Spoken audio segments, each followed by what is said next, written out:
This is the story of a community that once thrived. The Willows-Winchester neighborhood, located in the city of Rialto, California, was built in 1969. 2 decades later, this neighborhood had spiraled into decline. A punishing scenario of absentee ownership, 2 recessions, and the constant pummeling of gang-related crime, prostitution, and homicide finally buckled the community.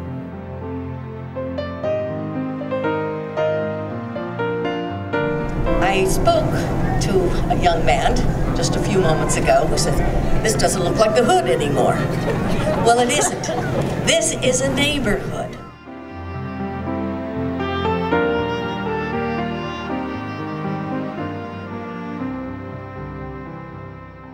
I came to the area in 1988 when this was a vibrant home ownership, housing development. People had purchased homes, you had families here. And I recall hearing a story about in the 80s how baseballs from the high school directly south from us used to come over the fence, and that's what used to disturb the neighbors here. And then in the 90s, the whole transformation of this whole area just became so problematic. Before, when I was in high school, walking from the bus stop was scary. Or walking to the mailbox was dangerous. Rialto city officials knew they had to do something. The mayor, city council, and staff came up with a plan to turn the neighborhood around. In order for a revitalization project to be successful, the city needed a private sector developer with the capacity and spirit for the job.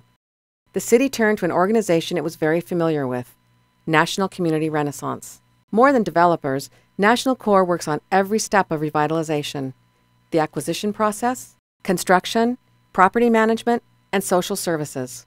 Many people in the community not only didn't believe it was possible to rehab it physically, they didn't believe that a community like this could come back into the revitalized neighborhood that it is today. It was 160 units of very difficult housing where there was no real sense of community, where there was enormous personal danger to people, where it was very hard to raise a family and it was very hard to be a kid. We started with the elected officials, the police department, and the city redevelopment agency. And we started to price this out. This was a condominium project that had gone bad.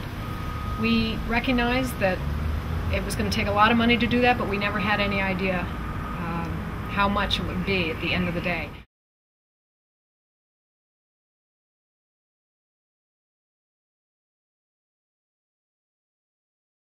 The units had to be surveyed. We basically had to visit every unit and determine what the level of rehab that was going to be involved overall and unit by unit, and that's how we developed the budget. So the course of construction of the project was 18 months and 3 phases.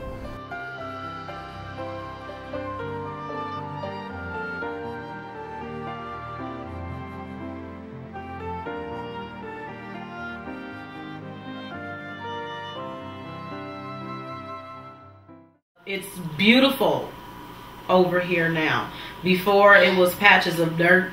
And all my years of being on my own, this is the nicest place I've ever lived. To see people move into this property after the condition that it was in, to see the residents, the families, the children playing, to give everyone literally a new lease on life it's a once-in-a-lifetime opportunity, which we happen to repeat often. At the Community Center, one of the things we're going to be offering is a middle school and elementary school after-school program that's focused on violence prevention. We've adopted a curriculum called Peace Builders. We're going to be also adding some academic improvement curriculum there to offer high school after-school educational programming. If it's a math problem they don't understand, and I sit down and I help them, and they look at me, and that glimmer that they have in their eye when they succeed in that one little problem, you can see the hope. This is truly about homes, about the dreams of families, about families' high hopes, and how the children in those families will not just live here and come back and forth here, they will have a community here. We want to make this the community where people feel safe to bring their kids out, to walk their baby down the street, and to truly find a place they wouldn't call home. My wife had not had a chance to see the property kind of ongoing. She saw it when I first started with the company. She wanted to know what I did. I even get a little emotional when I would talk about it now, but When I came over to her afterwards, she was crying after the grand opening, and I went, "What's wrong? What's wrong?" I was all worried, and she said, she goes, "I can't believe you did this. I can't believe that your company does this to turn from what it was to what it is now. I'm so proud of you." You know, there's no better way for us to reconnect to our mission, to National Corps' mission, is to come out to a property like Citrus Grove, to see what it's become, and to say, this is what we do, this is why we do it, and this is worth all of the effort that goes into a project like this. It's only through the help of great partners that invested so much money that they really had to believe in the vision of the community and the people. And the city of Rialto, the county of San Bernardino, we had very strong partners that 3 years ago when the community was challenged and most people in this community didn't believe it was possible, they believed in National Corps and they believed in the community that they were part of. What I appreciate the most about the city of Rialto doing this is the fact that I hope that we're an example for other people, for other minorities, for other people who are low income.